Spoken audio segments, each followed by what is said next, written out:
Hard hitting vlogs.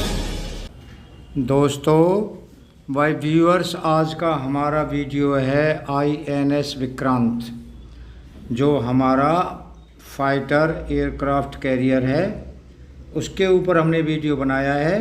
और हम आपने अलग अलग समाचार सुने होंगे, इसके बारे में सब कुछ आ चुका है, लेकिन हमारा वीडियो आपको बताएगा कि इसका क्या माइथोलॉजिकल कॉन्टेक्स्ट है और इसका क्या हिस्टोरिकल कॉन्टेक्स्ट है, इंडियन हिस्ट्री का क्या कॉन्टेक्स्ट है। और इसमें जो 4 शब्द इस्तेमाल किए प्रधानमंत्री मोदी ने, परिश्रम, प्रतिभा, प्रभाव और प्रतिबद्धता, इसके बारे में हम आपको माइथोलॉजिकल आख्यान, कुछ माइथोलॉजिकल व्याख्यान दे करके, कुछ उदाहरण दे करके हम आपको बताएंगे कि क्या इन 4 शब्दों का INS विक्रांत के संदर्भ में कोई मैथोलॉजिकल कॉन्टेक्स्ट, कोई इंडियन हिस्ट्री का कॉन्टेक्स्ट है या नहीं है। तो दोस्तों आइए हम वीडियो स्टार्ट करते हैं।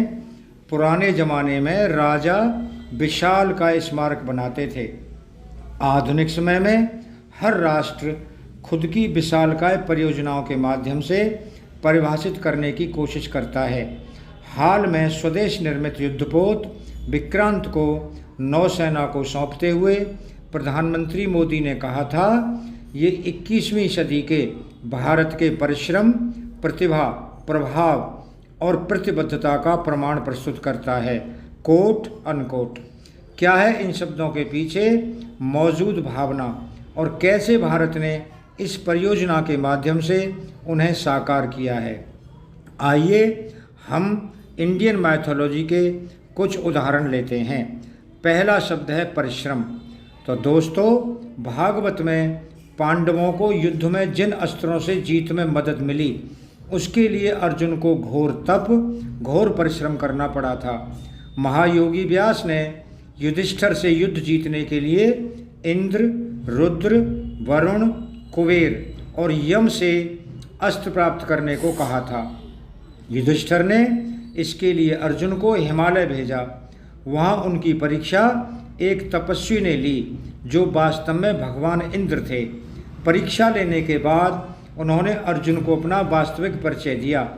इसके बाद जब अर्जुन ने उनसे अस्त्र मांगे तो इंद्र ने कहा, पहले भगवान शिव का दर्शन करो, तब तुम्हें दिव्य अस्त्रों की प्राप्ति होगी। अर्जुन ने तब अपने तप से भगवान शिव को प्रसन्न किया और उनसे ब्रह्मास्त्र नाम का अस्त्र हासिल किया। इसके बाद उन्होंने इंद्र सहित दूसरे देवताओं को प्रसन्न कर उनसे दिव्यास्त्र प्राप्त किए। 21वीं सदी में भारतीय स्मारक विक्रांत के बनने की कहानी भी बहुत रोचक है, जिसमें अथक परिश्रम और कोई 2 दशक का समय लगा। विक्रांत को कोचीन शिपयार्ड ने बनाया है। इसके चेयरमैन और मैनेजिंग डायरेक्टर मधु S नायर ने बताया, इसे बनाने का सफ़र कोचीन शिपयार्ड और भारतीय नौसेना के लिए आसान नहीं रहा। यह किसी अग्नि परीक्षा से कम नहीं था। दूसरा शब्द है दोस्तों प्रतिबद्धता।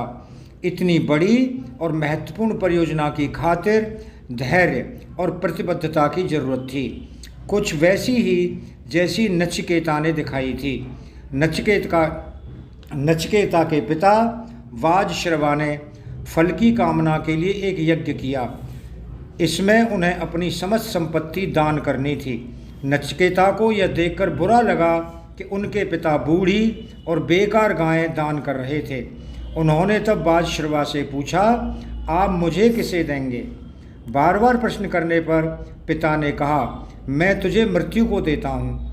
पिता की बात का मान रखने के लिए नचिकेता मृत्यु के देवता यम के यहाँ गए, लेकिन तब तक वहाँ नहीं थे, वह वहाँ पर नहीं थे।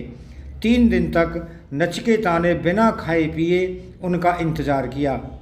लौटने पर यम को यह जानकर पछतावा हुआ और उन्होंने नचिकेता से 3 वरदान मांगने को कहा। नचिकेता ने वरदान ये मांगा कि जब वह लौटे तो पिता उनके प्रति प्रसन्न रहें। दूसरा, मुझे उस अग्नि का उपदेश दीजिए जो स्वर्ग को ले जाने वाली है। तीसरे वरदान के रूप में उन्होंने मृत्यु का रहस्य जानना चाहा। यम ने इसे छोड़ने के लिए नचिकेता को कई प्रलोभन दिए। लेकिन नचिकेता मृत्यु का रहस्य जानने को लेकर अड़े रहे और आखिरकार यम को हार माननी पड़ी और नचिकेता को उन्हें मृत्यु का रहस्य बताना पड़ा। दोस्तों, विक्रांत को लेकर भारत ने यही प्रतिबद्धता दिखाई। इसे बनने में जितना वक्त लगा उस दौरान कई तकनीकी चुनौतियां आईं। ऐसी लंबी परियोजना में कई बार संशय भी पैदा होते हैं। यह ऐसा काम था जिसे असंभव तक बताया गया, फिर भी भारत ने इसे कर दिखाया। अगर चीन की बात करें तो वो शैंगडोंग को अपना पहला स्वदेशी एयरक्राफ्ट कैरियर माना जा सकता है, जिसे उसने दिसंबर 2019 में अपनी नौसेना को सौंपा था। चीन ने एक तरह से 1985 से स्वदेशी एयरक्राफ्ट कैरियर बनाने का काम शुरू कर दिया था। उसे पहला स्वदेशी एयरक्राफ्ट कैरियर बनाने में 39 साल का समय लगा, जबकि भारत ने उससे आधे समय में यह कमाल कर दिखाया है। दोस्तों, तीसरा शब्द है प्रतिभा। ऐसा काम करने के लिए संसाधनों के साथ प्रतिभा और कुशलता की भी जरूरत पड़ती है, कुछ वैसी ही जैसे अष्टावक्र ने दिखाई थी। वह ब्रह्मर्षि श्वेतकेतु के मामा और कहोड के पुत्र थे। एक बार धन अर्जन के लिए कहोड राजा जनक के यहाँ गए। जनक के विद्वान पुरोहित बंदी का नियम था कि जो भी उससे शास्त्रार्थ में हारता उसके प्राण वह पानी में डुबाकर ले लेता। कहोड के साथ ऐसा ही हुआ। यह बात अष्टावक्र को कुछ बड़े होने पर पता चली तो वह श्वेतकेतु को लेकर राजा जनक के यहाँ गए। छोटी आयु के कारण अष्टावक्र को पहले द्वारपाल ने रोका, लेकिन जवाब से संतुष्ट होने के बाद द्वारपाल ने उन्हें राजा जनक के दरबार में जाने दिया। अष्टावक्र ने पहले अपने ज्ञान से राजा जनक को संतुष्ट किया और फिर बंदी को परास्त कर दिया। आखिर में उन्होंने बंदी के साथ वही सलूक किया जो उसने उनके पिता कहोड के साथ किया था। जो काम पिता न कर पाए उसे अष्टावक्र ने प्रतिभा के दम पर कर दिखाया। आज प्रतिभा के दम पर भारत की दुनिया के गिने चुने देशों में शामिल हो गया है, जिनके पास अपना एयरक्राफ्ट कैरियर बनाने की क्षमता है। भारत से पहले यह क्षमता अमेरिका, ब्रिटेन, रूस, चीन और फ्रांस के पास थी। दोस्तों, अब आते हैं हम अंतिम शब्द की तरफ और उस शब्द का नाम है प्रभाव। प्रधानमंत्री ने विक्रांत को नौसेना को सौंपते हुए प्रभाव शब्द का भी प्रयोग किया। उसे समझाने के लिए फिर से महाभारत की कथा पर लौटते हैं। कुरुक्षेत्र के युद्ध में कौरवों को हराने के बाद युधिष्ठिर शोक में डूब गए। युद्ध में दोनों ओर से परिजनों ने जान गंवाई थी। तब मन को शांत करने के लिए भीष्म और महायोगी व्यास ने उन्हें अश्वमेध यज्ञ करने की सलाह दी। युधिष्ठिर ने इसे मान लिया। इसके बाद लंबे वक्त तक शांतिपूर्वक राज का चलाते रहे। इस दशक के आखिर तक भारत दुनिया की तीसरी और चीन सबसे बड़ी आर्थिक शक्ति होगा। 21वीं सदी में भारत के सबसे बड़ी अर्थव्यवस्था बनने का भी अनुमान लगाया गया है। लेकिन भारत का यह उदय तभी होगा जब उसके पास वैसी सामरिक शक्ति भी हो। द्वितीय विश्व युद्ध के बाद अमेरिका दुनिया की महाशक्ति इसी तरह बना था। आज चीन दूसरी बड़ी अर्थव्यवस्था है और बहुत बड़ी सामरिक शक्ति भी।